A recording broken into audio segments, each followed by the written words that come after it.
Aku berdiri di depan pintu kayu jati yang kokoh di sebuah villa mewah yang kukenal di kawasan Pondok Indah. Kelelahan yang menumpuk selama penerbangan ke Jakarta seketika lenyap, digantikan oleh kehampaan yang tak bisa ku mengerti. Kumasukkan kunci di tanganku ke dalam lubang, kuputar sekali, lalu dua kali, tetapi pintu itu tetap membeku seperti benteng yang dingin, tak bergerak sedikit pun. Yakin bahwa aku tidak mungkin salah, aku mencoba sekali lagi, tetapi hasilnya sama. Pintu itu terkunci dari dalam. Rasa cemas yang samar mulai merayap di hatiku. Aku sengaja pulang sehari lebih awal untuk memberi kejutan pada suamiku, Baskara. Selama 7 tahun pernikahan kami, kejutan romantis semacam ini menjadi semakin langka. Namun, aku ingin menyalakan kembali gairah di antara kami. Ternyata, kejutan pertama justru untuk diriku sendiri. Aku mengeluarkan ponselku dan menekan nomor Baskara. Nada sambung yang panjang dan menyiksa terus berdering. Baru setelah dering kelima, ia mengangkat telepon. Suaranya terdengar panik dan terburu-buru. "Halo, Kirana, sudah selesai kerjanya?" "Iya, aku baru saja sampai. Aku di depan rumah kita, tapi kenapa pintunya terkunci dari dalam?" Aku berusaha menjaga suaraku setenang mungkin, hening selama beberapa detik di seberang sana. Samar-samar ku dengar suara deburan ombak dan musik yang keras. Baskara tidak sedang berada di ruang rapat. Jantungku mulai berdetak tak beraturan. Aku sedang rapat penting dengan mitra bisnis, sepertinya baru akan pulang larut malam. "Kamu naik taksi saja ke rumah orang tuamu dan istirahat di sana semalam. Besok aku langsung ke sana." Suaranya penuh dengan kebohongan, dan setiap kata yang diucapkannya terasa seperti jarum yang menusuk kepercayaanku. "Rapat di mana sampai seramai di pantai begitu?"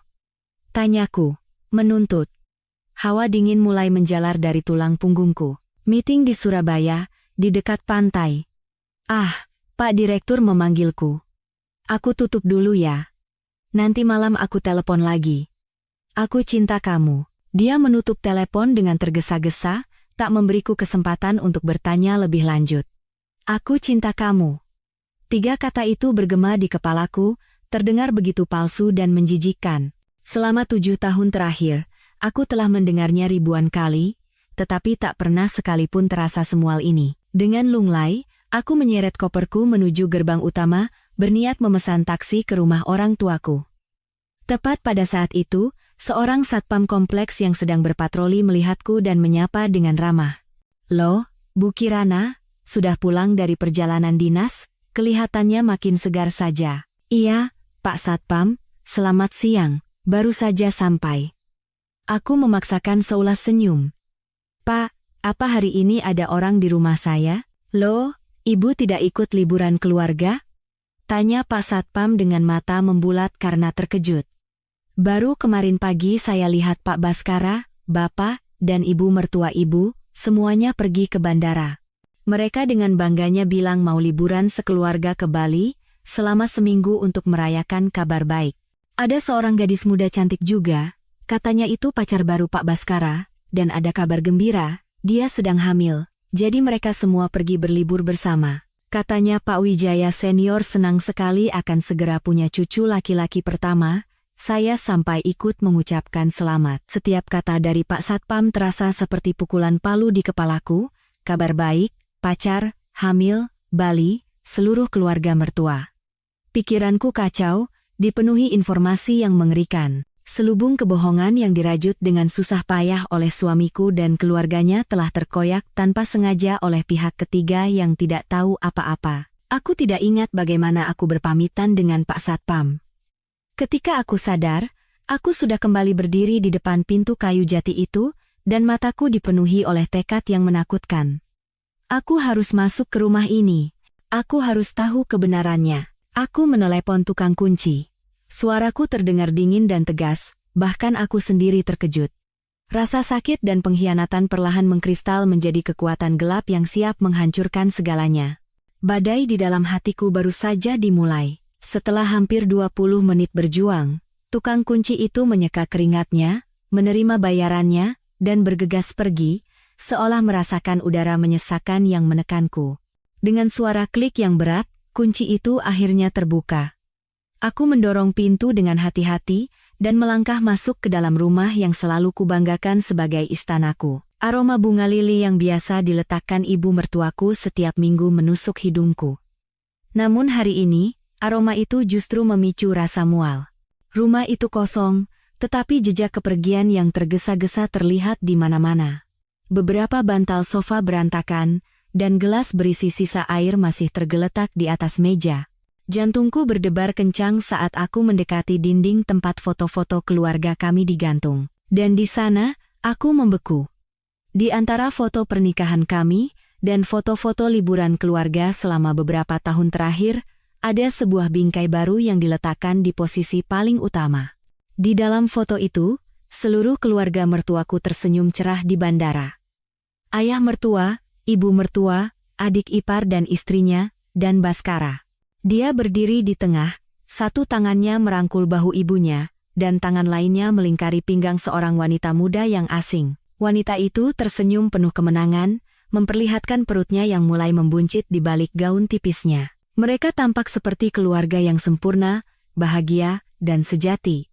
Dan aku, istri sahnya, hanyalah orang asing, penonton yang tak dibutuhkan. Rasa dingin yang mengerikan menjalari tulang punggungku. Aku menutup mulut dengan tangan untuk menahan isak tangis yang akan meledak. Aku terhuyung-huyung masuk ke ruang kerja Baskara, tempat komputer yang biasa kami gunakan bersama. Dengan jari-jari gemetar, aku memasukkan kata sandi, tanggal ulang tahun pernikahan kami. Begitu layar menyala, yang pertama kali kulihat adalah konfirmasi reservasi dari sebuah resor bintang 5 di Bali, nama pemesan, Baskara Wijaya. Nama tamu, Baskara Wijaya, Vania Lestari, tipe kamar, Ocean View Couple Suite. Durasi, 1 minggu. Setetes air mata panas akhirnya mengalir di pipiku. Aku mengklik aplikasi penyimpanan cloud keluarga, tempat yang sering kubanggakan kepada teman-temanku sebagai ruang untuk momen-momen bahagia, dan neraka yang sesungguhnya terbentang di depan mataku. Ratusan, bahkan ribuan foto diunggah dalam folder bernama Perayaan Calon Cucu di Bali. Foto Baskara menyuapi wanita itu. Foto ibu mertuaku berjalan-jalan di pantai sambil menggandeng tangan wanita itu dengan tatapan penuh kasih sayang, seolah pada putrinya sendiri. Foto ayah mertuaku meletakkan tangan di perut wanita itu sambil tersenyum puas. Foto seluruh keluarga bersulang dengan gelas sampanye untuk merayakannya. Baskara dan wanita itu, Vania, duduk di kursi kehormatan. Mereka bahagia, mereka bersenang-senang, mereka merayakan pengkhianatan terhadapku. Di dunia mereka, aku telah dihapus dengan sempurna. Aku membuka setiap foto, merasakan sakit yang luar biasa seolah jantungku diremas. Ada juga foto close-up wajah Vania. Dia memiliki tatapan mata yang tajam dan senyum yang pura-pura polos namun provokatif. Seolah-olah dia menatap lurus ke arahku, menertawakan kebodohan dan ketidaktahuanku selama ini. Ada juga beberapa video pendek. Suara tawa yang riang. Suara ibu mertuaku memanggil Vania, menantu kita. Suara Baskara berjanji akan memberikan status resmi kepada mereka berdua setelah semua urusan selesai. Semua urusan. Semua urusan itu adalah aku. Aku adalah penghalang yang harus disingkirkan dari jalan kebahagiaan mereka, masalah yang harus diselesaikan. 7 tahun cinta. 7 tahun pengabdian. 7 tahun pengorbanan. Semuanya ditukar dengan kebenaran yang mengerikan ini. Aku tidak hanya dikhianati oleh pasangan hidupku, tetapi juga oleh seluruh keluarganya yang kuhormati dan kucintai seperti orang tuaku sendiri. Aku menutup layar laptop dengan suara bam, yang keras, bergema di ruangan yang sunyi. Kebenaran telah terungkap dengan kejam, tanpa ruang untuk keraguan atau pembelaan. Air mataku berhenti. Sebagai gantinya, dari lubuk hatiku yang terdalam, api kebencian yang ganas mulai berkobar. Jika mereka menginginkan perang, maka perang akan mereka dapatkan. Sebuah perang di mana aku tidak akan pernah menjadi pihak yang kalah. Setelah syok awal berlalu, kehampaan yang menakutkan menyelimutiku. Aku terduduk di lantai yang dingin, bersandar di dinding dengan tatapan kosong. Aku mencoba menyusun kembali semua potongan teka-teki di kepalaku, mencari sinyal-sinyal yang telah kulewatkan. Panggilan telepon mendadak Baskara yang sering, perjalanan dinas yang tiba-tiba, Hadiah-hadiah mahal yang dipamerkan ibu mertuaku yang katanya dari teman Baskara, semuanya adalah bagian dari sebuah sandiwara rumit di mana aku adalah satu-satunya penonton yang tidak menyadarinya. Dengan langkah berat, aku berjalan ke balkon dan menghirup dalam-dalam udara malam Jakarta. Lampu-lampu kota berkelip di kejauhan, tetapi di mataku semuanya tampak kelabu. Tepat saat itu, aku melihat seorang ibu tetangga dari villa seberang sedang berjalan-jalan dengan anjingnya. Melihatku, ibu itu melambai. Bu Kirana, sudah pulang? Saya kira ikut pergi sama keluarga. Aku hanya bisa tersenyum miring. Iya, Bu. Ada urusan jadi saya pulang duluan. Ibu itu mendekat dan merendahkan suaranya dengan ekspresi canggung. Bu Kirana, jangan sedih ya dengar ini. Beberapa hari yang lalu sebelum mereka pergi, ibu mertua ibu mampir ke rumah saya. Bukan main bangganya dia pamer pacar baru Pak Baskara. Katanya cantik, baik hati, dan yang paling penting, sedang mengandung cucu laki-laki pertama yang berharga untuk keluarga Wijaya. Dia juga bilang kalau hubungan kalian berdua sudah lama retak dan tinggal menunggu waktu ke pengadilan saja. Mendengar itu, saya jadi ikut sedih. Tapi ya sudahlah, jiran begini, ibu harus kuat ya. Setiap kata dari ibu itu seperti pisau yang memutus sisa benang kesabaranku yang terakhir. Gelas itu telah tumpah. Mereka tidak hanya berselingkuh di belakangku, tetapi mereka juga merendahkan dan menjelek-jelekanku di depan semua orang. Ibu mertua yang begitu kuhormati, yang demi keluarganya aku bekerja keras, justru menyebarkan kabar bahwa pernikahan kami sudah berakhir. Aku secara mekanis mengucapkan terima kasih kepada ibu itu, dan kembali ke dalam rumah. Rasa sakit itu hilang, hati yang hancur pun tak ada lagi. Yang tersisa hanyalah akal sehat yang sedingin es. Mereka tidak memberiku jalan keluar, jadi aku pun tidak perlu mempertahankan sisa-sisa perasaan yang ada. Tindakan pertamaku adalah memeriksa kondisi keuangan. Aku membuka aplikasi mobile banking di ponselku. Rekening gabungan kami, yang berisi lebih dari 5 miliar rupiah hasil kerja keras kami selama 7 tahun, hanya menyisakan beberapa ratus ribu rupiah. Riwayat transaksi penuh dengan catatan penarikan dan transfer dalam jumlah besar yang dilakukan selama 2 bulan terakhir. Semuanya terjadi saat aku sedang melakukan perjalanan dinas. Nama penerimanya adalah nama yang asing, Fania Lestari. Tidak berhenti di situ. Aku memeriksa kartu kredit. Limit kartu Baskara hampir habis, digunakan untuk tagihan barang-barang mewah, restoran mahal, dan biaya perjalanan yang fantastis. Dia membiayai kehidupan pribadinya dengan wanita simpanannya menggunakan uang kami, darah dan keringatku. Kemarahanku mencapai puncaknya. Aku tidak hanya diselingkuhi, tetapi juga ditipu terang-terangan. Mereka berencana merampas semua yang kumiliki, lalu menendangku keluar dengan tangan hampa. Seluruh tubuhku gemetar karena hina dan benci. Tidak. Aku tidak akan membiarkan mereka mendapatkan apa yang mereka inginkan. Aku duduk di meja kerja dan membuka laptopku. Jari-jariku bergerak cepat dan tegas di atas keyboard. Aku mulai mencari informasi tentang pengacara spesialis perceraian dan prosedur hukum untuk melindungi aset. Rasa sakit telah berubah menjadi tindakan. Air mata telah memberi jalan bagi rencana balas dendam yang cermat dan kejam. Mereka telah memberiku pelajaran mahal tentang pengkhianatan. Sekarang giliranku untuk memberi mereka pelajaran tentang konsekuensi. Malam Jakarta telah tiba sepenuhnya, tetapi aku tidak bisa tidur sedikit pun. Villa yang luas ini kini terasa seperti penjara yang dingin. Aku tidak bisa tinggal di sini 1 detik lebih lama. Aku mengemas beberapa pakaian yang kubutuhkan dan dokumen-dokumen terpenting ke dalam koper kecil. Sebelum pergi, aku melihat sekeliling rumah untuk terakhir kalinya. Foto pernikahan kami yang tergantung di dinding seolah menertawakanku. Tanpa ragu sedikit pun, aku menurunkannya dan melemparkannya ke tempat sampah. Putus hubungan. Aku harus benar-benar memutuskannya. Aku mengemudi tanpa tujuan. Air mata mengalir tanpa henti. Akhirnya, mobil berhenti di satu-satunya tempat yang bisa kupikirkan saat ini, rumah orang tuaku. Melihat penampilanku yang menyedihkan di tengah malam, ibuku terkejut. Ibu memelukku erat-erat dan bertanya dengan cemas, "Kirana, ada apa ini? Apa yang terjadi? Di mana Baskara?" Aku tidak bisa berkata apa-apa. Aku hanya menangis di pelukan hangat ibuku. Ayah, yang keluar dari ruang kerjanya, melihatku dan ekspresinya langsung mengeras. Seumur hidupnya bekerja sebagai pengacara dan menghadapi berbagai macam manusia dan kasus, ayah langsung tahu bahwa sesuatu yang besar telah terjadi. Masuklah. Ceritakan pelan-pelan pada ayah dan ibu, apapun itu. Suara ayah rendah dan hangat, dan anehnya memiliki kekuatan untuk menenangkan. Di ruang tamu di bawah cahaya lampu kuning, aku menceritakan semuanya. Dari pintu yang terkunci, liburan keluarga mertua ke Bali, wanita simpanan yang hamil, foto-foto itu, hingga rekening bank yang kosong.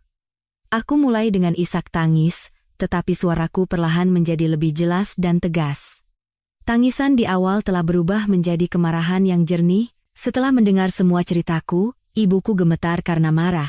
Ya Tuhan, bagaimana bisa ada manusia tak tahu malu seperti itu? Seluruh keluarga menipu putriku? Kasihan sekali Kiranaku, betapa beratnya ini untukmu. Ibu menangis sambil memelukku. Ayah diam. Duduk di kursi malasnya dengan kedua tangan terkepal, matanya menajam. Keheningan ayah lebih menakutkan daripada ribuan omelan. Setelah ceritaku selesai, ayah perlahan membuka mulutnya. Setiap kata diucapkannya dengan tegas. Nak, dengarkan ayah baik-baik. Pertama, cukup sudah menangis dan bersedih. Mulai saat ini, kamu harus kuat. Kamu tidak melakukan kesalahan apapun, merekalah yang salah. Jangan pernah biarkan dirimu hancur. Aku mengangguk dan segera menyeka air mataku. Kedua, lanjut ayah, kita tidak akan membiarkan mereka lolos begitu saja. Ini bukan kasus perselingkuhan biasa. Ini adalah penipuan, penggelapan aset, dan bahkan bisa menjadi tindakan kriminal yang melibatkan pemalsuan dokumen. Ayah tidak akan membiarkanmu diperlakukan tidak adil. Tapi ayah, apa yang harus aku lakukan sekarang? Tanyaku dengan suara yang masih bergetar. Hal pertama yang harus kamu lakukan adalah mencari pengacara yang sangat kompeten. Ayah menatap lurus ke mataku. Masalah ini tidak bisa lagi diselesaikan dengan emosi. Harus diselesaikan secara hukum. Ingat Reza, anak sahabat ayah, Pak Mahendra. Dia sekarang adalah salah satu pengacara terbaik di Jakarta di bidang perceraian dan sengketa properti. Dia tajam, tegas, dan tidak akan membiarkanmu dirugikan. Reza Mahendra. Aku ingat dia. Kami teman seangkatan di SMA dan cukup akrab. Reza cerdas dan jenaka, tetapi juga sangat blak-blakan. Aku dengar dia menjadi pengacara setelah belajar di luar negeri dan sangat sukses. Sudah lama kami tidak berkomunikasi. Ayah akan meneleponnya. Dia pasti akan segera datang. Sementara itu, istirahatlah. Pertarungan ini akan panjang, jadi kamu harus menyimpan tenagamu. Melihat ketegasan ayah dan kasih sayang ibu, aku merasa mendapatkan kekuatan. Aku tidak lagi sendirian. Aku memiliki keluarga yang mendukungku, aliansi yang kokoh yang baru saja terbentuk. Malam ini, aku akan tidur di kamar masa kecilku, di bawah perlindungan orang tuaku. Dan besok pagi, saat matahari terbit, aku akan memulai pertempuranku. Perang untuk mendapatkan kembali keadilan, kehormatan, dan semua yang menjadi hakku. Belum sampai 1 jam setelah ayah menelepon, bel pintu berbunyi. Reza datang lebih cepat dari yang kuduga. Teman lamaku yang dulu kurus, tinggi, dan berkacamata tebal, kini telah menjadi pria dewasa yang gagah dengan setelan jas mahal. Hanya tatapan matanya yang tajam dan tajam di balik kacamata yang masih sama seperti dulu. Om, Tante, selamat malam, dan Kirana. Reza membungkuk memberi hormat kepada orang tuaku, lalu menoleh padaku. Matanya sejenak menunjukkan simpati, tetapi dengan cepat berubah menjadi fokus seorang profesional. Aku sudah dengar garis besarnya dari Om. Kirana, kita langsung ke pokok permasalahan. Ini bukan saatnya untuk bersedih, tapi saatnya untuk bertindak. Aku perlu mendengar semua ceritanya. Sedetail mungkin, jangan ada yang terlewat. Duduk berhadapan dengan Reza, aku menceritakan semuanya sekali lagi. Kali ini, tidak ada air mata, tidak ada isak tangis, hanya pernyataan yang jelas dan dingin. Aku menunjukkan padanya foto-foto, konfirmasi reservasi, dan riwayat rekening bank yang sudah ku screenshot sebelumnya. Ayah duduk di sampingku, Sesekali menambahkan beberapa detail dari sudut pandang seorang praktisi hukum senior. Sambil mendengarkan, Reza dengan cepat mengetik sesuatu di tabletnya. Semakin banyak yang dia dengar, semakin serius ekspresinya. Setelah ceritaku selesai, Reza mengangkat kepalanya. Tatapannya setajam pisau. Situasinya lebih parah dari yang kubayangkan, kata Reza blak-blakan. Ini bukan sekadar gugatan cerai karena perselingkuhan. Ini adalah kasus penipuan terorganisir. Mereka merencanakannya dengan sangat rapi untuk mengambil hartamu. Tapi, mereka membuat kesalahan fatal. Mereka terlalu sombong dan meninggalkan terlalu banyak jejak. Reza memutar layar tabletnya ke arahku. Di atasnya, tergambar sebuah peta pikiran yang jelas. Ini strategi kita. Kita akan menyerang dari 3 arah. Pertama, membuktikan perselingkuhan dan pelanggaran kewajiban kesetiaan dalam pernikahan, foto, video, kesaksian tetangga, dan email reservasi sudah lebih dari cukup. Kita bisa menuntut mereka atas dasar hidup bersama dengan orang lain di luar ikatan pernikahan.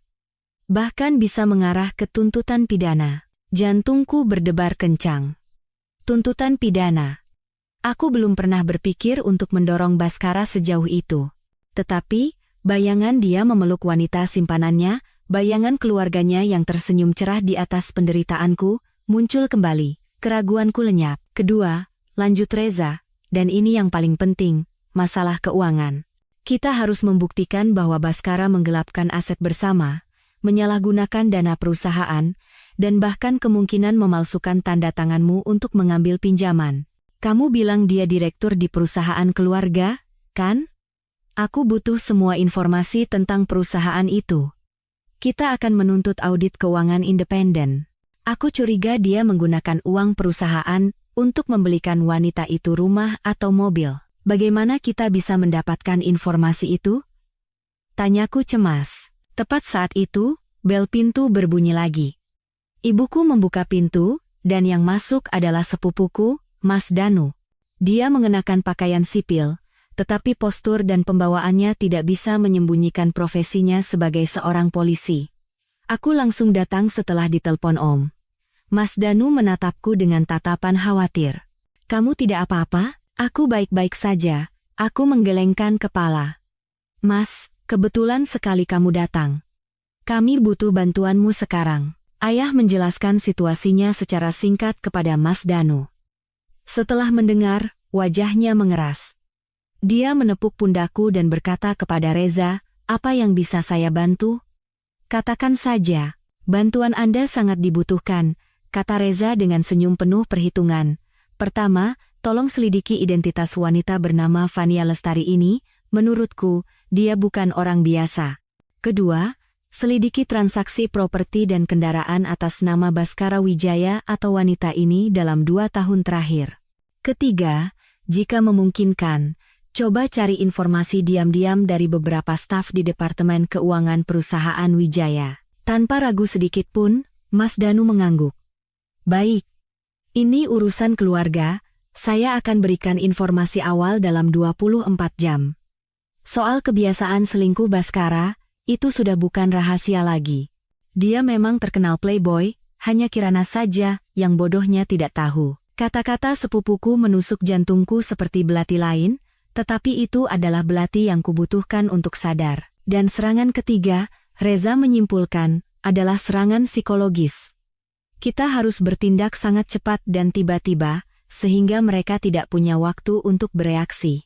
Selagi mereka bersenang-senang di Bali, kita akan memasang perangkap yang sempurna di Jakarta. Saat mereka kembali, tidak akan ada apa-apa lagi yang tersisa untuk mereka. Malam itu, lampu di ruang tamu rumah orang tuaku menyala hingga larut. Sebuah markas komando operasi telah didirikan. Ayah, seorang pengacara berpengalaman, berperan sebagai penasihat strategis. Reza, dengan ketajamannya, berperan sebagai komandan utama yang merancang setiap langkah. Mas Danu berperan sebagai tim intelijen yang mengumpulkan informasi.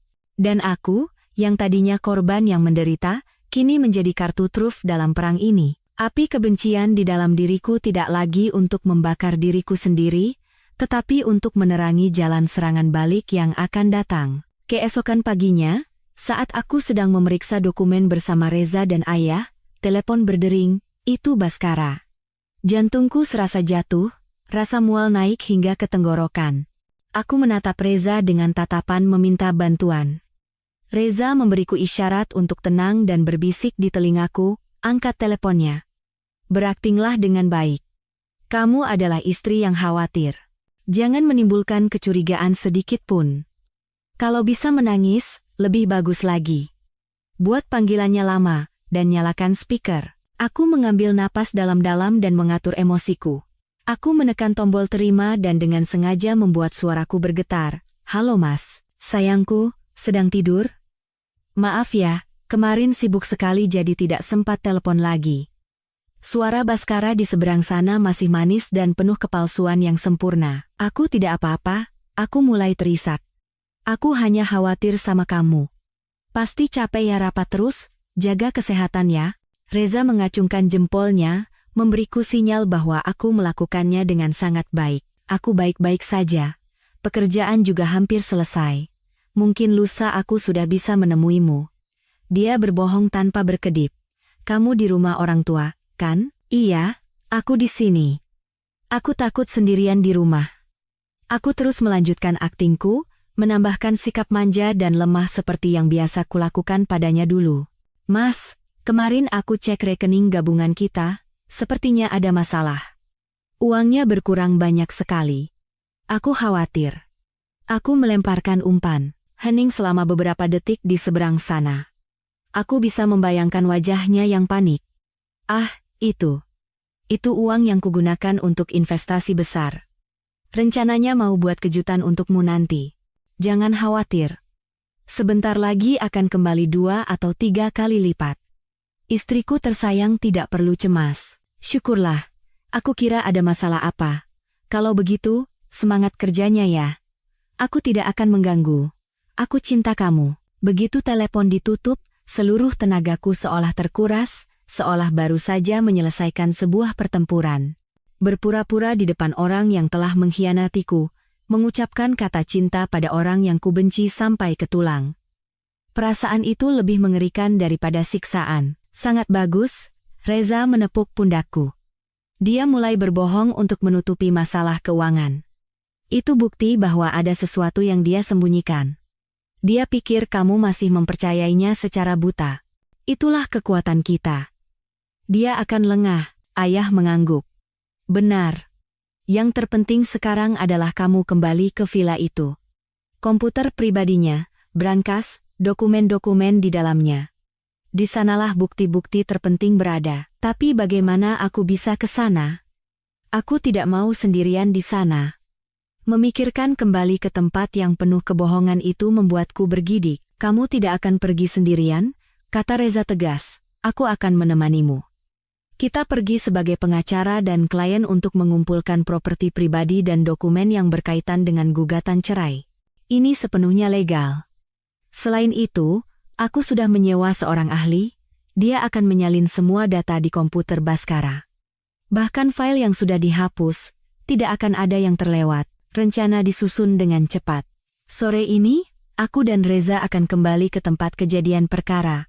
Aku harus menghadapi kembali kenangan dan rasa sakit di tempat itu. Tapi kali ini, aku tidak sendirian. Tempat di mana aku dikhianati akan kujadikan tempat dimulainya kehancuran mereka. Sandiwara sempurnaku baru saja dimulai, dan peran sebagai istri yang naif dan menyedihkan ini akan terus kumainkan hingga saat terakhir. Hingga tirai panggung ditutup, dan para pendosa membayar harganya. Sore itu, aku kembali ke villa bersama Reza dan seorang ahli IT. Udara di dalam terasa dingin dan menyesakan seperti semalam. Sementara ahli itu menyalin data dari komputer Baskara, aku dan Reza dengan hati-hati menggeledah ruang kerja. Kami menemukan sebuah brankas kecil yang tersembunyi di balik lukisan di dinding. Tahu kata sandinya? Tanya Reza. Aku menggelengkan kepala, tetapi tiba-tiba serangkaian angka melintas di benakku, ulang tahun wanita simpanan itu. Aku ingat pernah melihatnya di salah satu dokumen di komputer. Dengan tangan gemetar, aku menekannya. Brankas itu terbuka dengan bunyi klik. Di dalamnya tidak banyak uang tunai, tetapi penuh dengan surat perjanjian pinjaman dan dokumen yang belum pernah kulihat. Yang lebih mengerikan, di kolom tanda tangan peminjam dan penjamin, namaku dipalsukan dengan tulisan yang canggung. Jantungku seakan berhenti berdetak. Baskara tidak hanya menipuku, tetapi dia juga mencoba menjebakku dalam utang miliaran rupiah dan menjadikanku seorang kriminal. Reza dengan cermat memotret semua dokumen. Cukup. Ini bukti yang tidak bisa dibantah, katanya, tidak bisa menyembunyikan amarahnya mewakiliku. Memalsukan tanda tangan untuk mengambil pinjaman adalah tindak pidana yang jelas. Kali ini, keluarga Wijaya tidak akan bisa lolos. Kami mengambil semuanya dan segera meninggalkan tempat itu. Baru saja tiba di rumah orang tuaku dan belum sempat minum segelas air, bel pintu berbunyi dengan keras. Ibuku melihat layar kamera dan wajahnya mengeras. Ibu mertuamu. Aku dan ayah saling berpandangan, lalu menatap Reza. Reza tersenyum licik, mengambil ponselku, menyalakan aplikasi perekam suara, dan diam-diam memasukkannya ke dalam saku jasku. Dia datang. Sandiwara yang menarik akan dimulai. Tetap tenang, biarkan dia yang bicara. Semakin banyak dia bicara, semakin banyak kesalahan yang dibuat. Ibuku membuka pintu, dan Ibu Wijaya, ibu mertuaku, menyerbu masuk seperti badai. Berbeda dengan penampilannya yang biasanya anggun dan berkelas, hari ini dia tampak kucel dan penuh amarah. Begitu melihatku, tanpa sepatah kata pun menyapa orang tuaku, dia menunjuk wajahku. Sedang apa kau di sini? Siapa yang mengizinkanmu datang ke sini? Ibu, ini rumah orang tua saya. Kalau saya tidak ke sini, kemana lagi saya harus pergi? Aku berusaha menjaga suaraku tetap tenang. Kau masih berani memanggilku ibu? Aku tidak pernah punya menantu sepertimu, teriaknya. Aku sudah dengar semuanya dari Baskara, cuma ongkang-ongkang kaki di rumah sambil cemburu buta. Kau tidak pantas untuk anakku. Ayahku berdiri dengan wajah memerah.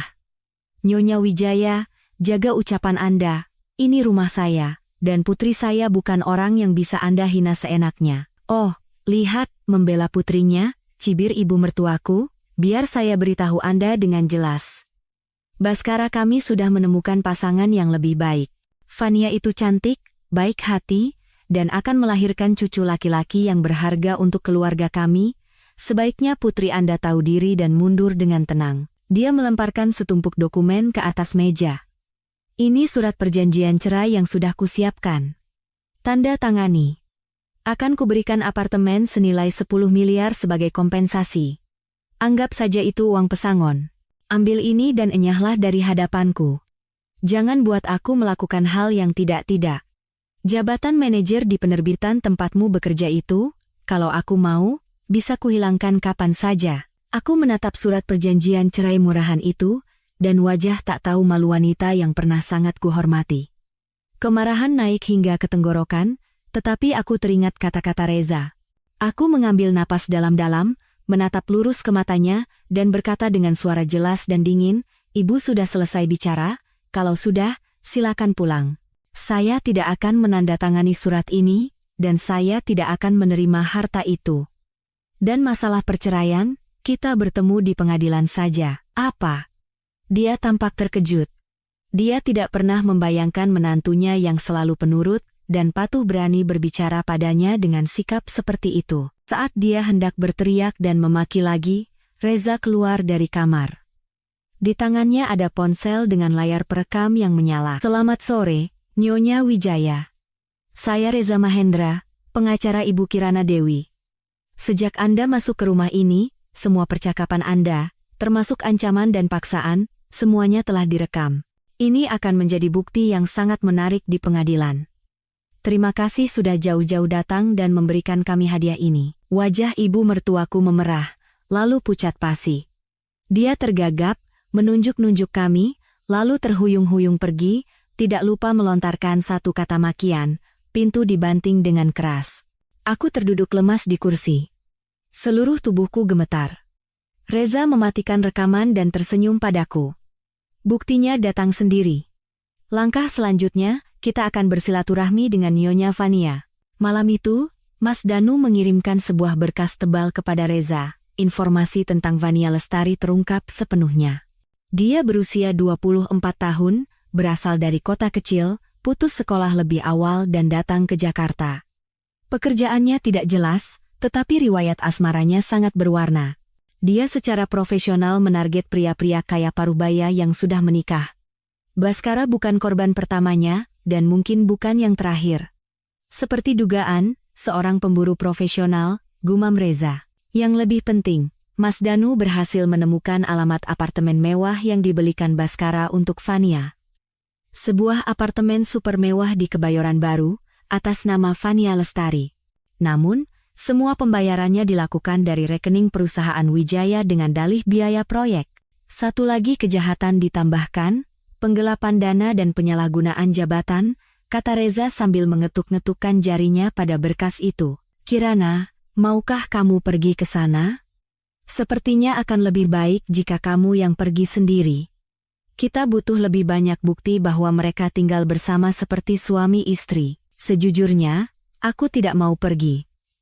Aku tidak mau berhadapan dengan orang yang telah menghancurkan rumah tanggaku. Tetapi logikaku berkata aku harus pergi. Aku harus melihatnya sendiri untuk benar-benar menghancurkan sisa-sisa ilusi yang samar dan mengubah rasa sakit menjadi kekuatan absolut. Aku akan pergi, kataku tegas. Keesokan harinya, aku mengemudi sendiri ke alamat itu. Reza menunggu di kafe terdekat, siap memberikan bantuan jika aku membutuhkannya.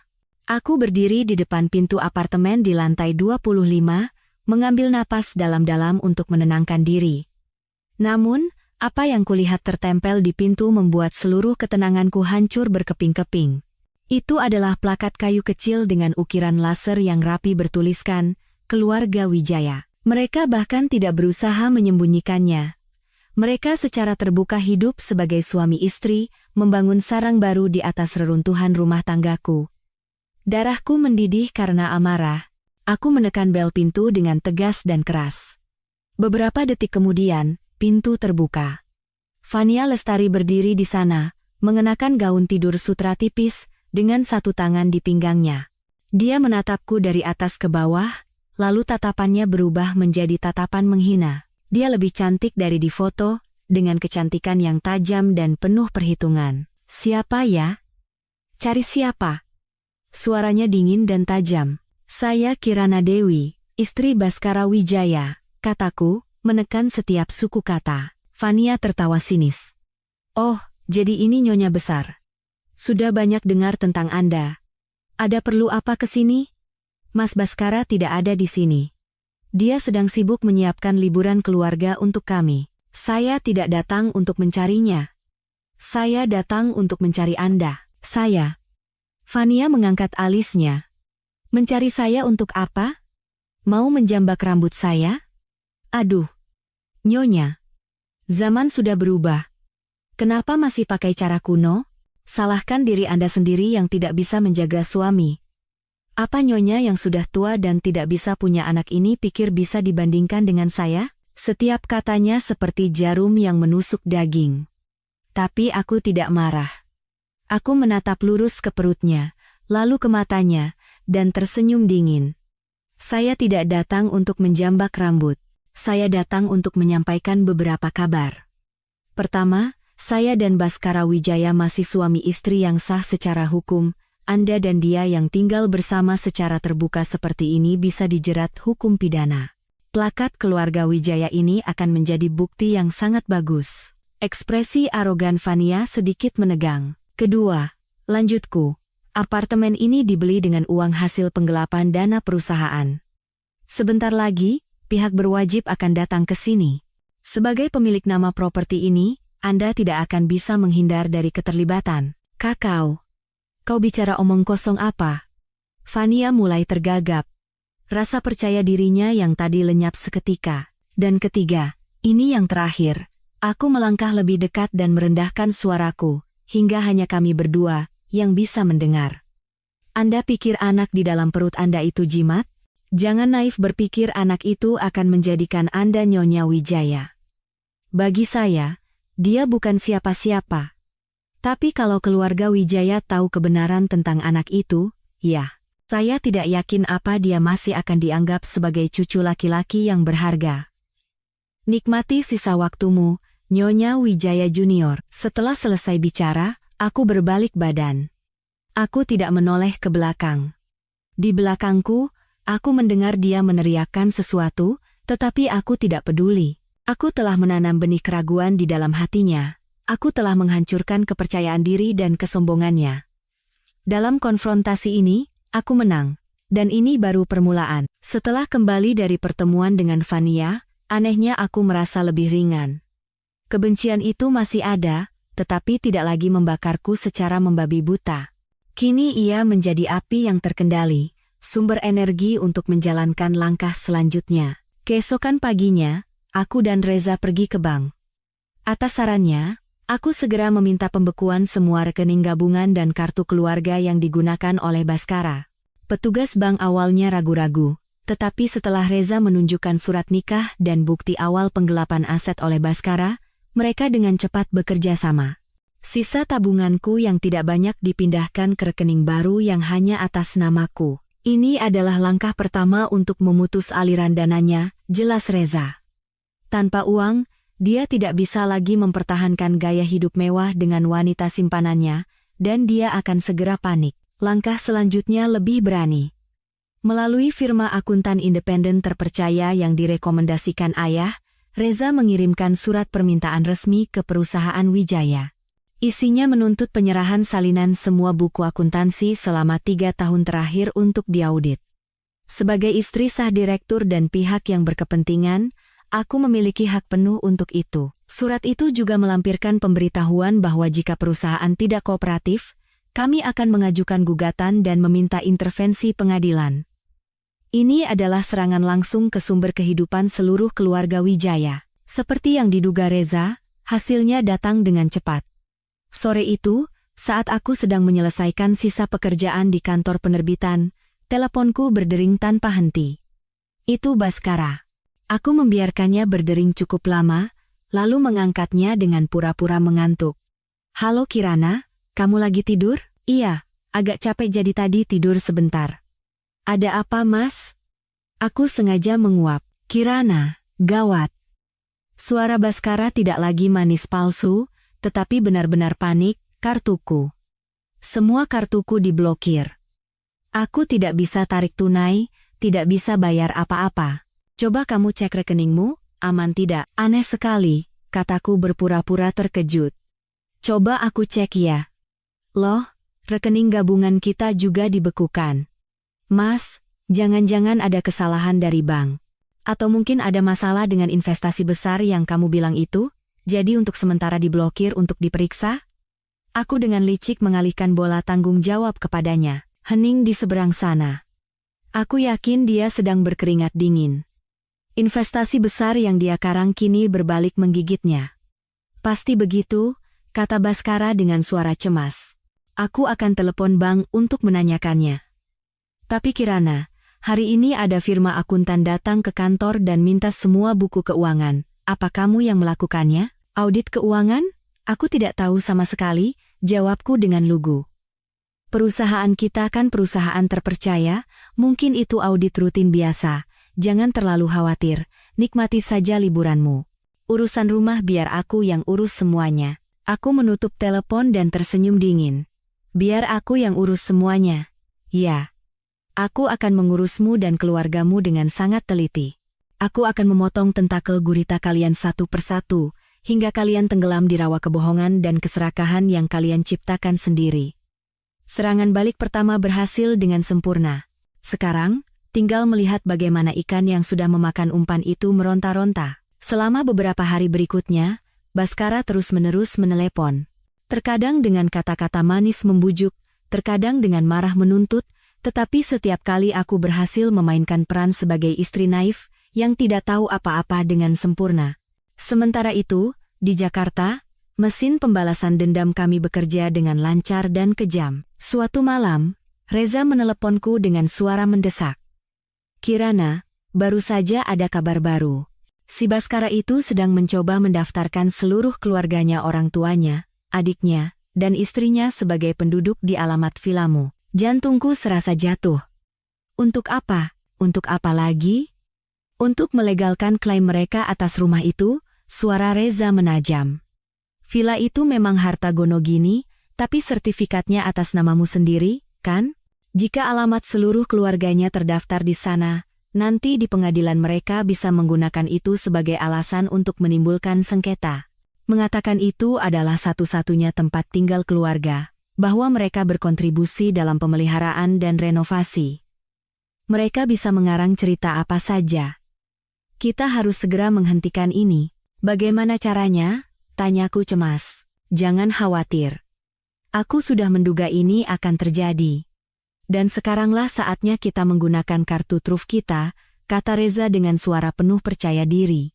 Ingat dokumen pinjaman dengan tanda tangan palsu yang kita temukan di brankas? Itu bukan hanya bukti penipuan, tapi juga bukti karakter tak bermoral seluruh keluarga itu.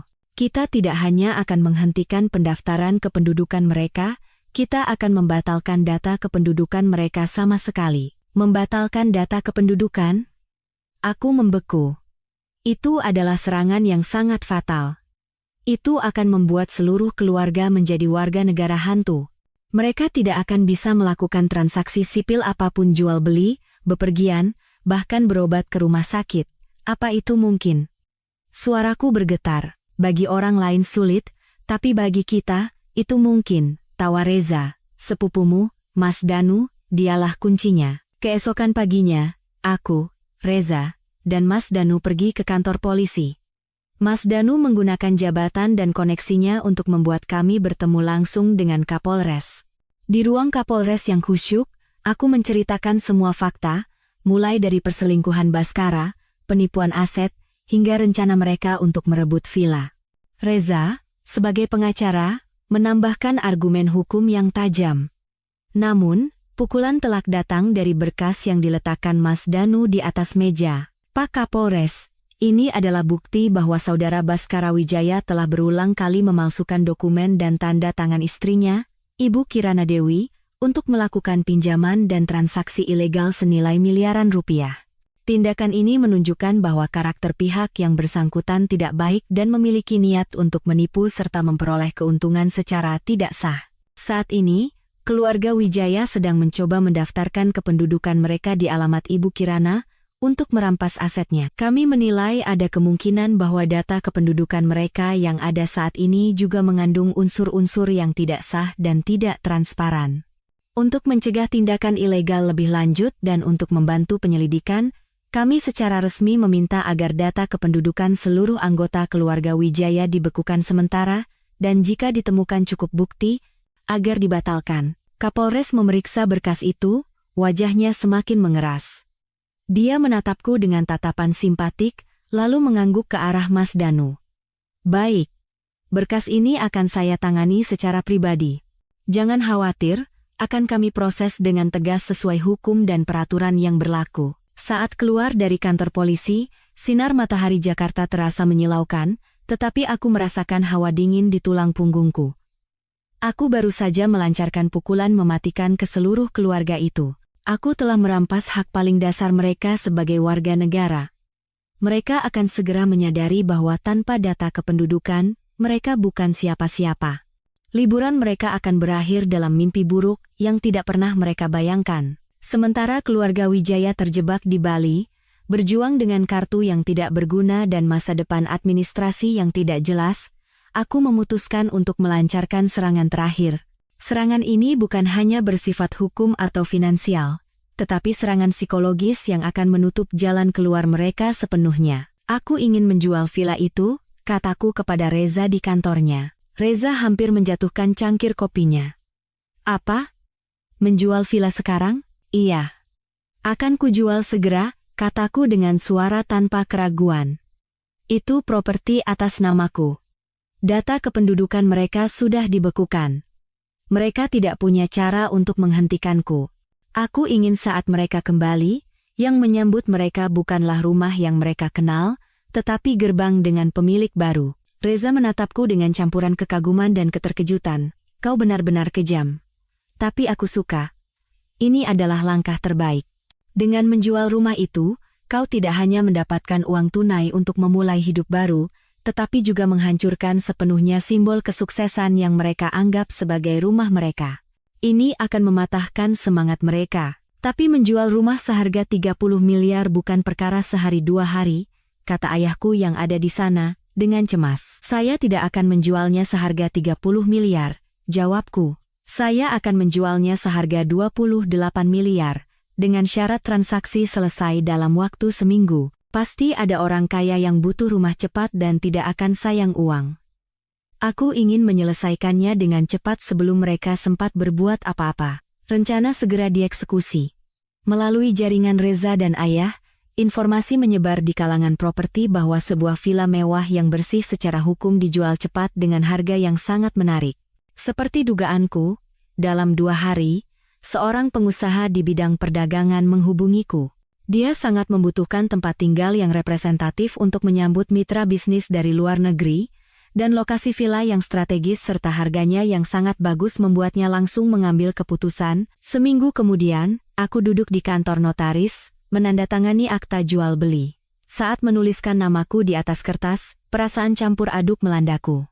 Itu adalah tempat di mana aku membangun kenangan indah dan memimpikan keluarga yang bahagia.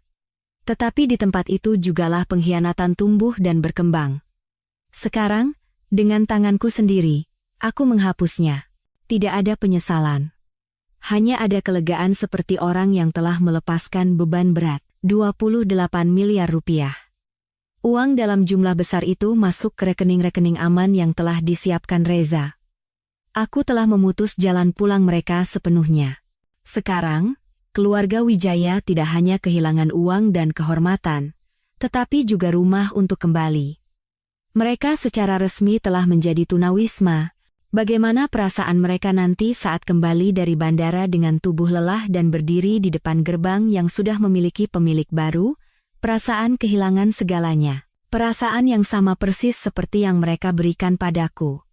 Rencana balas dendamku berjalan lebih sempurna dari yang kuduga. Rencana balas dendamku berjalan dengan sempurna, bahkan lebih dari itu. Setiap langkahku mendorong keluarga Wijaya lebih dalam ke jurang keputusasaan. Seharusnya aku merasa puas dan lega, tetapi anehnya, belakangan ini tubuhku sering terasa tidak enak. Setiap pagi, rasa mual tiba-tiba menyerang. Nafsu makanku hilang, dan tubuhku selalu lelah, ingin berbaring di tempat tidur saja. Awalnya, aku hanya mengira ini karena stres yang berlebihan. Perang ini telah menguras fisik dan mentalku. Melihatku pucat dan kurus, ibuku menjadi sangat cemas. Kirana, bagaimana kalau kita periksa ke dokter? Ibu tidak tenang melihatmu begini, ibu temani ya. Untuk menenangkan ibuku, aku pergi ke sebuah rumah sakit internasional. Setelah diambil darah dan menjalani beberapa pemeriksaan, aku menunggu dengan cemas di depan ruang praktik dokter. 30 menit kemudian, seorang perawat memanggil namaku. Dokter wanita seumuran ibuku menatapku dengan tatapan lembut. Dia memeriksa hasil tes di komputernya, lalu tersenyum dan berkata, "Selamat ya, Bu. Tidak ada yang sakit, kok. Justru ada kabar baik." Telingaku berdengung. Kabar baik? Maksud dokter apa? Anda hamil, kata dokter itu sambil tersenyum. Sudah sekitar 5 minggu, kantung kehamilannya juga sudah tertanam dengan baik di rahim. Tumbuh sehat. Sepertinya karena kondisi tubuh, mualnya agak parah. Nanti saya resepkan vitamin dan beritahu cara mengatur pola makan ya. Hamil. 2 kata itu menghantam telingaku seperti petir. Aku membeku karena syok, tidak bisa berkata apa-apa. Ibuku yang duduk di sampingku, ekspresinya berubah dari kaget menjadi gembira, lalu kembali menjadi khawatir saat menatapku. Aku tidak lagi mendengar apa yang dikatakan dokter. Di kepalaku hanya berputar 2 kata, hamil. Sebuah kehidupan kecil sedang tumbuh di dalam tubuhku. Kehidupan yang merupakan hasil dari pernikahan palsu ini. Dia adalah anakku, tetapi juga anak Baskara Wijaya. Seluruh rencana balas dendamku, kebencianku, tekadku yang sekeras baja, seakan runtuh seketika. Apa yang harus kulakukan dengan anak ini? Haruskah aku melahirkannya? Membiarkan darah orang yang telah mengkhianati dan menginjak-injakku tetap ada, dan setiap hari melihat anak itu untuk mengingat kembali rasa sakit yang tak terlupakan? Tapi jika aku menggugurkannya, aku bergidik. Anak itu adalah anakku, darah dan dagingku. Aku tidak bisa sekejam itu. Aku keluar dari rumah sakit seperti orang linglung. Tanganku tanpa sadar menggenggam erat foto USG dengan titik hitam kecil di atasnya. Titik hitam yang sangat kecil, tetapi membawa beban bertonton yang mengguncang segalanya. Perangku kini menjadi jauh lebih rumit dari yang pernah kubayangkan. Aku tidak lagi berjuang hanya untuk diriku sendiri. Aku juga harus menentukan nasib satu nyawa yang tidak berdosa. Jalan di depanku tiba-tiba menjadi lebih kabur dan gelap dari sebelumnya. Beberapa hari setelah mengetahui kehamilanku adalah hari-hari terburuk. Aku mengurung diri di kamar, tidak mau bertemu siapapun, termasuk orang tuaku. Konflik batin merobek-robek diriku. Di satu sisi, naluri keibuanku muncul, ingin melindungi kehidupan kecil di dalam perutku. Di sisi lain, logikaku berteriak bahwa anak ini adalah sebuah kesalahan, sebuah ikatan takdir buruk yang menghubungkanku dengan keluarga Wijaya. Rencana balas dendamku sedang menuju klimaks, tetapi kehadiran anak ini membuatku ragu. Apa yang harus kulakukan? Saat aku sedang terperosok dalam jurang keputusasaan, sebuah telepon masuk dari nomor yang tidak dikenal. Aku tidak mau mengangkatnya dan mengabaikannya, tetapi nomor itu terus-menerus menelepon. Akhirnya, karena kesal, aku mengangkatnya dengan niat untuk memarahi. Halo? Siapa ini? Apakah ini dengan Ibu Kirana Dewi, istri dari Bapak Baskara Wijaya? Di seberang sana, terdengar suara seorang wanita tua yang rendah dan sedikit serak. Benar. Siapa ya? Tanyaku waspada. Saya Sarah. Sarah Wijaya. Tante kandung Baskara. Aku membeku. Tante Baskara. Aku tidak pernah mendengar tentang orang ini dari siapapun di keluarga Wijaya. Setahuku, ayah mertuaku adalah anak tunggal. Seolah membaca pikiranku, wanita itu melanjutkan, Anda pasti terkejut. Kakak saya, yaitu ayah mertua Anda, Pak Wijaya, sudah memutuskan hubungan dengan saya lebih dari 20 tahun. Dia ingin tidak ada yang tahu tentang keberadaan saya. Lalu kenapa Anda menelepon saya? Aku masih belum menghilangkan kecurigaanku. Beberapa hari ini saya mengamati urusan Anda, kata Ibu Sarah. Saya tahu semua tentang perselingkuhan Baskara dan bagaimana seluruh keluarganya menipu Anda. Anda melakukannya dengan sangat baik. Pembekuan rekening, pembatalan data kependudukan, penjualan rumah, sangat tegas. Seperti melihat diri saya di masa lalu, ada nada getir dalam suaranya. Saya menelepon karena ingin membantu Anda. Musuh dari musuhku adalah temanku, kan? Anda dan saya punya musuh yang sama, keluarga kakak saya. Kenapa saya harus percaya pada Anda? Saya tidak meminta Anda langsung percaya. Mari kita bertemu dulu, katanya. Ada beberapa hal menarik yang ingin saya tunjukkan pada Anda. Dengan ini, seluruh keluarga Wijaya tidak akan bisa mengangkat kepala mereka lagi. Malam ini jam 8, saya tunggu di kafe bernama Sunyi di daerah Kemang. Setelah selesai bicara, dia menutup telepon. Aku duduk termangu. Pikiranku kalut. Tante kandung yang sudah putus hubungan selama 20 tahun tiba-tiba muncul dan menawarkan bantuan untuk balas dendam. Ini sangat aneh, tetapi dalam situasi ini, aku tidak punya apa-apa lagi untuk dirugikan. Aku memutuskan untuk menemuinya. Tepat jam 8 malam, aku tiba di kafe Sunyi. Sebuah kafe kecil yang tersembunyi di gang yang tenang. Ibu Sarah sudah duduk menunggu di sudut. Terlihat berusia awal 60-an, rambutnya sudah memutih, tetapi tatapan matanya masih tajam, memancarkan ketegasan dan pengalaman. Dia sama sekali tidak mirip dengan ayah mertuaku. Saat aku duduk, dia tidak berbelit-belit dan langsung ke pokok permasalahan. Dia meletakkan sebuah tas kerja tua di atas meja. Di dalam ini ada semua dokumen asli perusahaan Wijaya, katanya. Perusahaan yang saya dirikan bersama kakak saya.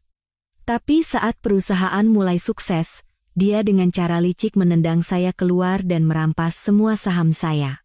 Di dalam sini ada semua bukti bagaimana dia menggelapkan pajak, mendirikan perusahaan fiktif untuk membuat dana gelap, dan menggelapkan dana perusahaan untuk membangun kekayaannya hari ini. Aku terkejut saat membolak-balik dokumen itu satu persatu.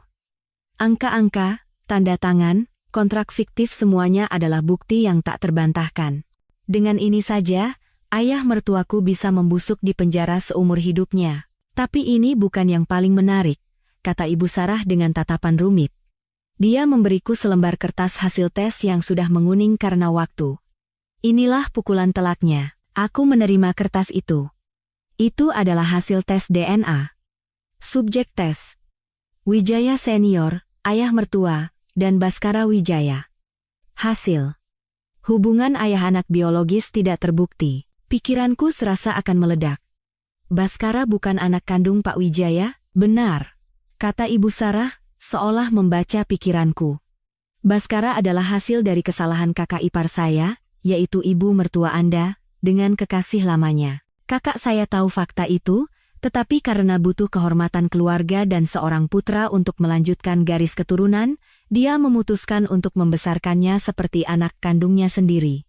Tapi di dalam hatinya, dia tidak pernah sekalipun benar-benar mencintai anak itu.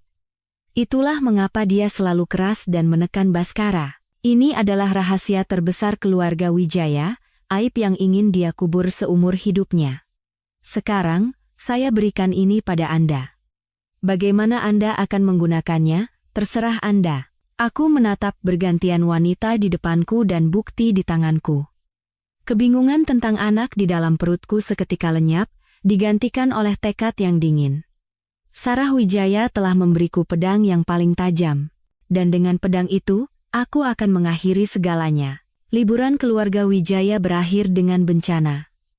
Mereka tidak kembali dengan kelas bisnis seperti saat berangkat, melainkan dengan penerbangan murah di tengah malam setelah susah payah meminjam uang. Semua rekening dibekukan, kartu kredit menjadi kepingan plastik tak berguna. Mereka kembali dengan amarah, kelelahan, dan kebingungan yang luar biasa. Kejutan pertama datang saat taksi yang membawa mereka berhenti di depan villa. Pintu besi yang familiar telah diganti dengan pintu lain yang lebih modern, dan yang lebih buruk lagi, sebuah keluarga asing sedang memindahkan barang-barang. "Apa-apaan ini?" teriak Pak Wijaya, ayah mertuaku. "Siapa yang berani masuk ke rumahku?" Pemilik baru, pengusaha itu, menatap mereka dengan tatapan tidak mengerti. "Rumah Anda? Sepertinya Anda salah paham. Rumah ini adalah milik saya, sudah sah secara hukum dengan akta dan sertifikat." "Beli, dari siapa?" teriak ibu mertuaku dengan wajah pucat pasi. "Dari pemilik sebelumnya, Ibu Kirana Dewi," jawab pria itu. Nama Kirana Dewi menghantam keluarga itu seperti petir. Baskara membeku di tempat, seolah kehilangan akal. Wanita itu berani menjual rumahnya, berani memutus jalan pulang seluruh keluarganya. Dipermalukan dan diusir, keluarga Wijaya terpaksa menginap sementara di sebuah motel murah. Kejutan kedua datang saat Pak Wijaya mencoba menarik uang dari rekening dana gelapnya dan gagal.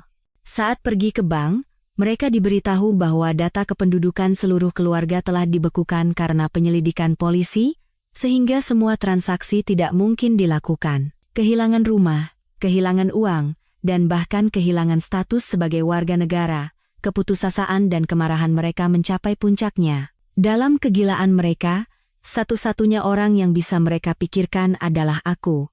Aku yang merencanakan semua ini. Aku harus menemui perempuan sialan itu. Akan kucabik-cabik dia, teriak ibu mertuaku di kamar motel. Baskara, yang beberapa hari terakhir dilanda kepanikan, kini juga diliputi amarah. Dia tidak percaya bahwa istrinya yang selalu penurut dan patuh bisa melakukan hal sekeji ini sendirian. Pasti ada seseorang di belakangnya, tapi siapapun itu, dia harus menemuiku dan menuntut penjelasan. "Baik. Kita datangi kantornya," geram Baskara. "Aku akan tanyakan langsung kenapa dia melakukan ini pada keluarga kita. Aku akan memaksanya mengembalikan semuanya. Mereka tidak tahu bahwa itulah yang aku tunggu-tunggu." Keesokan paginya, aku pergi bekerja ke penerbitan seperti biasa. Tapi hari ini, aku sudah siap. Reza telah menempatkan 2 pengawal berpakaian sipil di dekatnya. Sepupuku, Mas Danu, juga telah menghubungi polsek setempat untuk siap turun tangan segera setelah ada sinyal. Di ruang rapat besar kantor, sebuah proyektor telah disiapkan, terhubung dengan laptopku. Di dalam laptop itu, semua bukti tersimpan. Aku telah memasang perangkap yang sempurna, dan ngengat-ngengat bodoh itu sedang terbang lurus menuju api. Aku duduk di kantor, menyesap teh kamomil untuk menenangkan diri. Hatiku tidak goyah sedikit pun. Tirai untuk drama terakhir akan segera naik. Akulah sutradaranya, dan keluarga Wijaya adalah aktor utama dalam tragedi hidup mereka sendiri. Tepat sebelum aku berangkat dari rumah menuju kantor, Mas Danu menelepon. Suaranya terdengar bersemangat. Kirana, hasilnya sudah keluar. Hadiah spesial untuk momen klimaks. Hasil apa, Mas? Tanyaku, merasakan jantungku berdebar kencang. Beberapa hari yang lalu, setelah menanamkan keraguan di hati Fania, aku meminta Mas Danu untuk mendapatkan sampel rambut Baskara dan adiknya, serta potongan kuku yang tanpa sengaja ditinggalkan Fania di taksi saat dia datang mengamuk ke rumahku.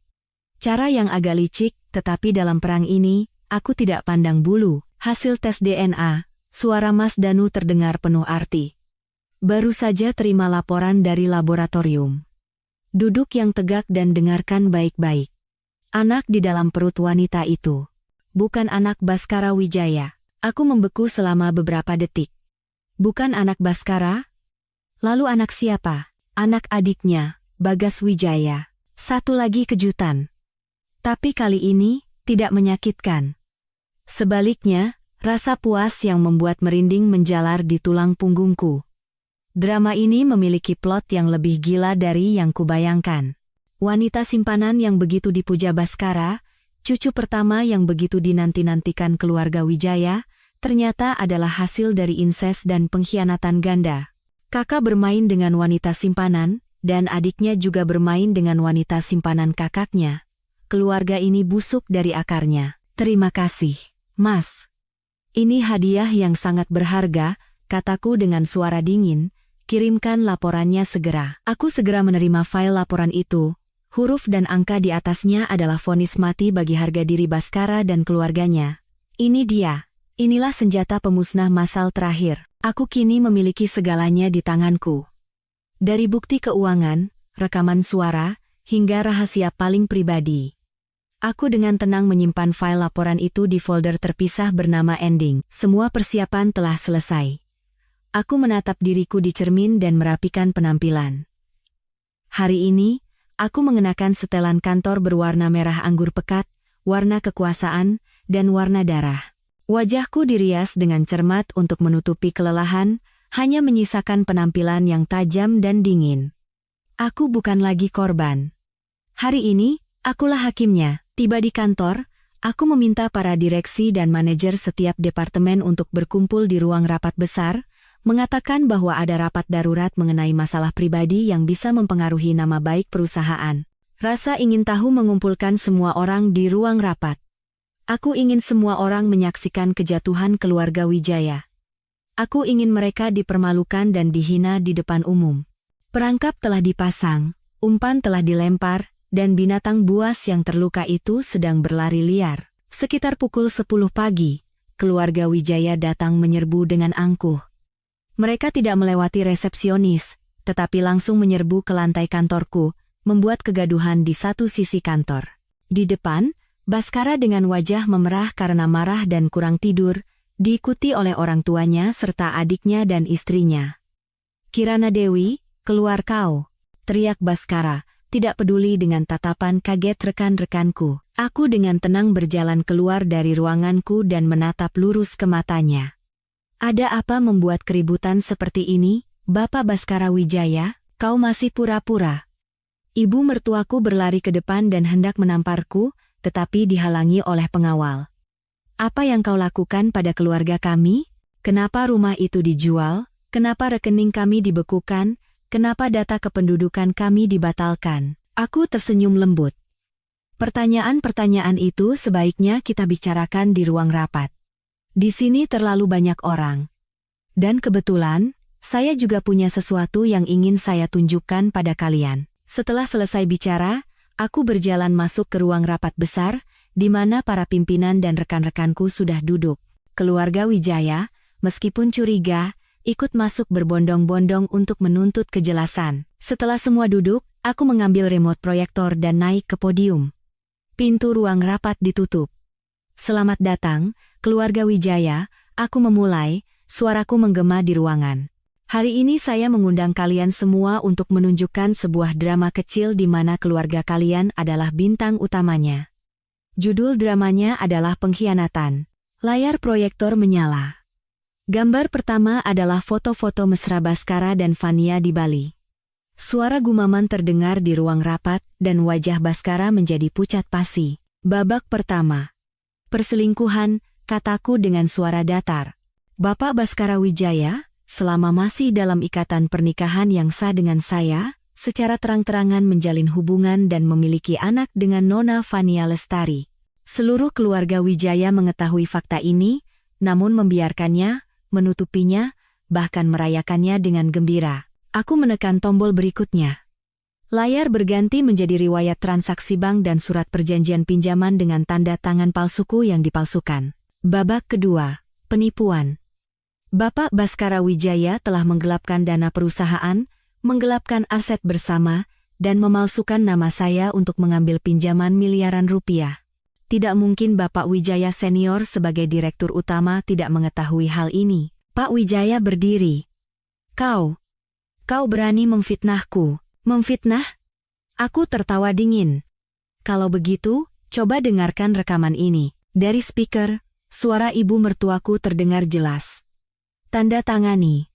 Akan kuberikan apartemen senilai 10 miliar sebagai kompensasi. Jangan buat aku melakukan hal yang tidak-tidak. Jabatan manajer di penerbitan tempatmu bekerja itu, kalau aku mau, bisa kuhilangkan kapan saja. Seluruh ruang rapat menahan napas. Ibu mertuaku terhuyung-huyung dan terduduk di kursinya, wajahnya tidak berdarah sama sekali. Dan sekarang, puncaknya. Aku menatap tajam ke arah Baskara. Kau pasti sangat bangga dengan calon anakmu, kan? Mengira dia adalah cucu laki-laki pertama yang berharga bagi keluarga Wijaya, kan? Aku menekan tombol sekali lagi. Layar menampilkan laporan DNA. Aku membacanya dengan jelas, kata demi kata. Hasil tes DNA antara Bapak Bagas Wijaya dan janin dari Nona Fania Lestari. Kesimpulan, hubungan ayah anak biologis terbukti. Seluruh keluarga Wijaya membeku. Baskara menatap adiknya dengan tajam. Tatapannya berubah dari tidak percaya menjadi kegilaan, dan istri adiknya pingsan di tempat. Belum selesai, kataku dengan suara sedingin es. Masih ada satu rahasia terakhir. Rahasia yang Bapak Wijaya senior simpan selama puluhan tahun. Aku menampilkan hasil tes DNA tua yang diberikan oleh Sarah Wijaya di layar. Bapak Baskara Wijaya, putra yang selalu Bapak tekan dan perlakukan dengan keras, sebenarnya bukan anak kandung Bapak. Itulah pukulan terakhir. Baskara benar-benar hancur. Dia berteriak seperti binatang buas yang terluka dan berlari ke arahku, mencoba mencekikku, akan kubunuh kau. Tetapi sebelum tangannya menyentuhku, pintu ruang rapat terbuka lebar, polisi menyerbu masuk. Semuanya jangan bergerak. Mas Danu memimpin di depan, dengan dingin memborgol Baskara. Baskara Wijaya, Anda ditangkap atas tuduhan percobaan penganiayaan. Bapak Wijaya senior, Ibu Wijaya, Bapak Bagas Wijaya, Anda semua harus ikut ke kantor polisi atas tuduhan penipuan, penggelapan, pencemaran nama baik, dan turut serta dalam perzinahan. Seluruh keluarga Wijaya diseret keluar di bawah tatapan ngeri para karyawan perusahaan. Drama telah berakhir. Aku menatap punggung mereka, tanpa sadar meletakkan tangan di perutku. Badai telah berlalu, dan akulah satu-satunya yang selamat. Kejadian di penerbitan itu meledak seperti bom. Salah satu rekan kerjaku yang diam-diam merekam situasi konfrontasi itu, entah bagaimana bocor ke media sosial. Dalam semalam, ceritaku menjadi pusat perbincangan. Media-media online besar berlomba-lomba membuat berita utama, manajer wanita di penerbitan bongkar perselingkuhan, penipuan, dan rahasia kelahiran mengejutkan keluarga konglomerat. Badai media menerpa dengan dahsyat, tetapi kali ini, alih-alih menelanku, badai itu justru mengangkatku. Opini publik hampir 100% berpihak padaku. Orang-orang menyebutku mawar berduri dalam baju zirah, memuji kecerdasan, keteguhan, dan ketegasanku. Mereka marah pada perilaku keluarga Wijaya, mengutuk kekejaman Baskara, ketidaktahuan malu ibu mertua, dan kebusukan sebuah keluarga. Komunitas-komunitas wanita ramai membicarakan ceritaku sebagai contoh bagaimana harus melindungi diri dalam pernikahan. Di tengah mata badai, aku memilih diam. Aku mengambil cuti panjang dan kembali ke rumah orang tuaku, menghindari semua perhatian media. Satu-satunya yang kupedulikan sekarang adalah kehidupan kecil di dalam perutku. Malam itu, aku duduk di ruang tamu bersama orang tuaku. Setelah membaca semua artikel tentangku, ayah menatapku lama. "Nak, sekarang apa rencanamu dengan anak itu?" tanya ayah dengan suara rendah dan hangat. Aku diam-diam mengelus perutku. Ibu menggenggam tanganku dan berkata dengan tatapan penuh cinta, "Apapun keputusanmu, ayah dan ibu akan selalu mendukungmu. Kalau kamu mau melahirkannya, kita akan membesarkannya bersama. Dia adalah cucu kami, darah daging keluarga kita. Dia tidak bersalah." Kata-kata ibu membuat air mataku tumpah. Benar. Anak itu tidak bersalah. Yang bersalah adalah orang dewasa. Aku telah membalas dendam, dan orang-orang yang telah menyakitiku telah membayar harganya. Aku tidak bisa sekarang karena kebencianku merampas hak hidup sebuah nyawa yang tidak berdosa. "Aku akan melahirkannya," kataku dengan suara tegas. "Aku akan melahirkannya dan membesarkannya dengan baik. Anak ini adalah anakku. Hanya anakku seorang." Ayah dan ibu mengangguk dengan senyum lega. "Pikiran yang bagus. Putri kami benar-benar sudah dewasa." Sementara itu, tokoh lain dalam cerita ini juga membuat keputusannya sendiri. Choyura, setelah melihat video yang menghebohkan itu dan mengetahui bahwa semua rahasia telah terbongkar dan keluarga Wijaya telah hancur, tidak ragu sedikit pun. Dengan kelicikan seorang penipu profesional, Yora mengambil semua sisa uang tunai yang diberikan Baskara, mengemasi barang-barangnya, dan menghilang tanpa jejak. Ketika polisi mendatangi apartemen mewah di Kebayoran Baru, yang menyambut mereka hanyalah ruangan kosong dan plakat keluarga Wijaya yang tergeletak di lantai. Dia telah melarikan diri jauh, membawa uang haram dan janin yang nasibnya tidak menentu, meninggalkan kekacauan bagi orang-orang yang pernah dia janjikan jiwa. Beberapa minggu kemudian, setelah semua mereda, aku menerima sepucuk surat dari rumah tahanan, surat dari Baskara. Dia ingin bertemu denganku.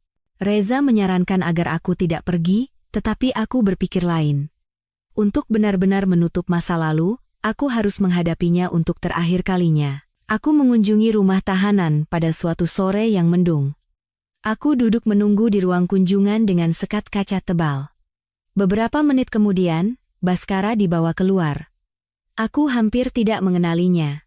Pria yang dulu gagah dan sombong itu kini mengenakan seragam tahanan yang longgar, dengan rambut dipotong pendek dan mata cekung karena kurang tidur dan putus asa. Melihatku, dia berlari ke dinding kaca. Ada secercah harapan di matanya. "Kirana, kau datang. Aku tahu kau akan datang," katanya dengan suara serak. Aku hanya duduk diam tanpa ekspresi. "Kirana, maafkan aku." Baskara menangis terlambat.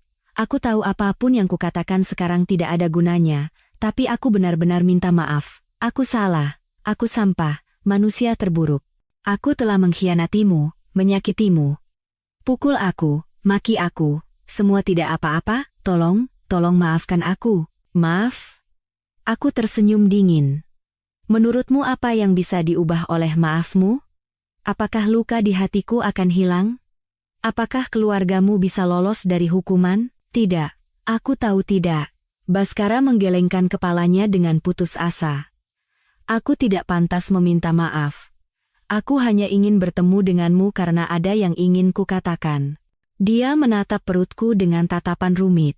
"Anak itu masih ada, kan?" Aku hanya menatapnya tanpa menjawab. "Kirana, tolong," dia memohon, menempelkan kedua tangannya di dinding kaca. "Jaga anak kita. Dia tidak bersalah. Dia darah dagingku. Tolong, beri aku kesempatan untuk menjadi ayahnya. Bahkan dari dalam penjara. Nanti setelah aku keluar, aku akan bekerja seperti kerbau seumur hidup untuk kalian berdua." "Anakku," koreksiku dengan suara dingin. "Anak ini adalah anakku, tidak ada hubungannya denganmu atau keluarga Wijaya." Baskara membeku, tetapi kemudian mengangguk dengan getir.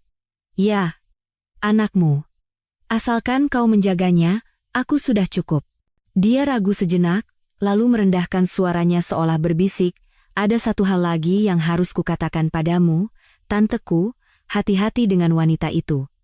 Sarah Wijaya." Aku mengerutkan kening. Wanita itu tidak sesederhana yang kau pikirkan, kata Baskara. Ada ketakutan di matanya. Dia membenci keluarga kami, membenci ayahku. Dia membantumu bukan karena dia baik, tapi karena dia punya tujuannya sendiri. Kekejamannya melebihi apa yang bisa kau bayangkan. Hati-hati, Kirana. Jangan menjadi bidak catur berikutnya. Setelah selesai bicara, waktu kunjungan habis. Saat diseret pergi oleh petugas, Baskara terus menoleh ke arahku, menggumamkan dua kata, hati-hati. Aku ditinggal sendirian, tenggelam dalam pikiran yang rumit. Peringatan dari orang yang tidak bisa dipercaya, tetapi itu menanamkan benih keraguan di hatiku. Sarah Wijaya, siapa dia sebenarnya? Tapi aku segera menggelengkan kepala dan menepis pikiran itu. Siapapun dia, apapun tujuannya, perangku sudah berakhir. Mulai sekarang, aku akan hidup hanya untuk diriku dan anakku. Masa lalu kutinggalkan di balik dinding kaca tebal ini. 1 tahun kemudian, aku duduk di balkon sebuah apartemen kecil yang cantik di Semarang, menghadap ke laut. Angin laut dengan lembut membelai rambutku, membawa aroma garam dan ketenangan yang luar biasa. Jakarta, dengan segala kebisingan dan kenangan menyakitkannya, kini telah menjadi masa lalu. Aku memilih kota yang damai ini untuk memulai hidup baru. Tangisan bayi dari dalam kamar membuyarkan lamunanku. Aku tersenyum dan masuk ke dalam. Di atas tempat tidur bayi yang putih, seorang malaikat kecil sedang menggeliat. Anak itu mirip denganku, dengan mata hitam besar dan bulat, serta hidung yang mancung. Aku memberinya nama Anindya, berharap hidupnya akan selalu damai dan bebas. Kelahiran Anindya telah menyembuhkan semua luka di hatiku.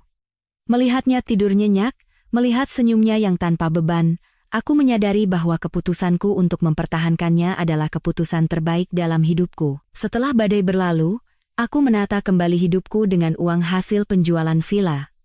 Sebagian ku tabung, sebagian ku investasikan di beberapa properti di Semarang, dan sisanya ku gunakan untuk menulis. Aku menuangkan semua perasaanku, rasa sakit, kemarahan, keteguhan, dan perjalanan menemukan kembali diriku ke dalam sebuah buku. Aku memberinya judul Nirwana, yang berarti kebangkitan dari abu. Tak disangka, buku itu mendapat sambutan luar biasa. Ia menyentuh hati jutaan wanita yang pernah atau sedang terluka dalam pernikahan. Nirwana menjadi buku terlaris dan terus dicetak ulang.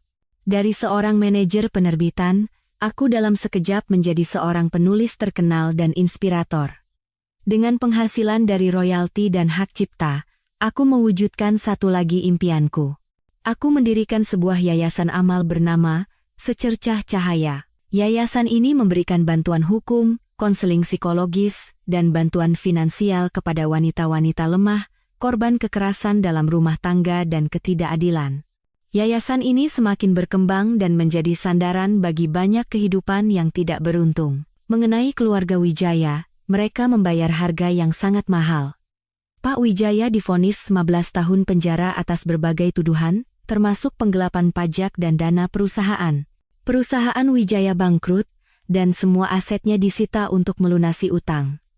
Baskara divonis 5 tahun penjara atas tuduhan penipuan, perzinahan, dan percobaan penganiayaan. Adiknya, Bagas, mendapat hukuman percobaan. Ibu Wijaya, setelah mengalami guncangan hebat, menjadi tidak waras. Keluarga yang dulu gemerlap itu hancur total. Aku tidak lagi peduli pada mereka. Hidupku kini hanya tentang Anindya, buku, dan yayasan Secercah Cahaya. Dalam kesederhanaan itu, aku menemukan kedamaian dan makna hidup. Yayasan Secercah Cahaya mengadakan acara penggalangan dana di sebuah resort tepi pantai di Semarang. Sebagai pendiri, aku sibuk menyambut para donatur dan tamu. Anindya, yang baru saja berusia 1 tahun, berada dalam gendongan ibuku, sedang belajar berjalan. Dia menjadi bintang acara, semua orang gemas dan menyayanginya. Saat sedang berbincang dengan para tamu, sebuah suara yang familiar terdengar dari belakangku.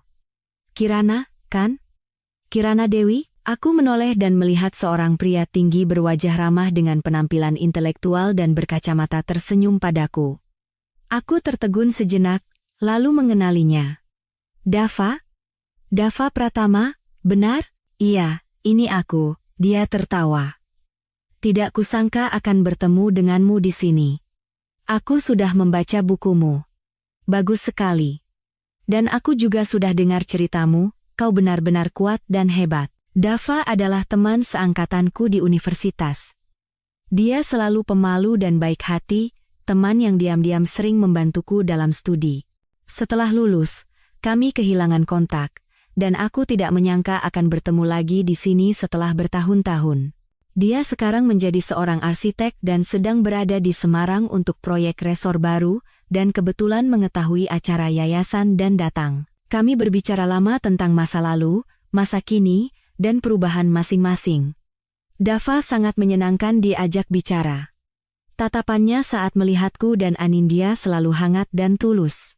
Dia tidak mengungkit-ungkit masa laluku yang menyakitkan, hanya mendengarkan dengan tenang dan berempati. Malam itu, saat aku sedang menidurkan Anindya, sebuah pesan masuk dari nomor yang tidak dikenal. Ini aku, Baskara. Sepertinya aku akan segera bebas bersyarat. Bisakah kau mengirimkan satu saja foto anak kita? Aku sangat merindukannya. Aku membaca pesan itu tanpa emosi, lalu dengan tenang menghapusnya. Bagiku, pria itu sudah mati. Beberapa hari kemudian, Dava datang ke rumahku. Dia tidak membawa bunga atau hadiah mahal. Sebaliknya, dia memberikan sebuah miniatur rumah kayu kecil yang cantik buatannya sendiri untuk Anindya. Anakku menyukai mainan barunya, memeluknya erat-erat. Dava duduk di lantai dan dengan sabar bermain dengan Anindya. Pemandangan itu terasa begitu hangat dan damai. Dia mengangkat kepalanya, menatapku, dan tersenyum lembut. Kirana, mungkin ini terlalu cepat, tapi kalau kau tidak keberatan, bolehkah aku sering-sering datang menjenguk kalian berdua? Aku menatapnya, lalu menatap Anindya yang tertawa riang. Aku merasakan kehangatan merayap di hatiku yang telah lama membeku. Aku tersenyum dan mengangguk. Pagi yang baru sedang menyingsing di kota pantai yang indah. Tidak ada lagi badai, hanya ada sinar matahari keemasan, laut biru, dan harapan akan kebahagiaan yang baru, utuh, dan berharga.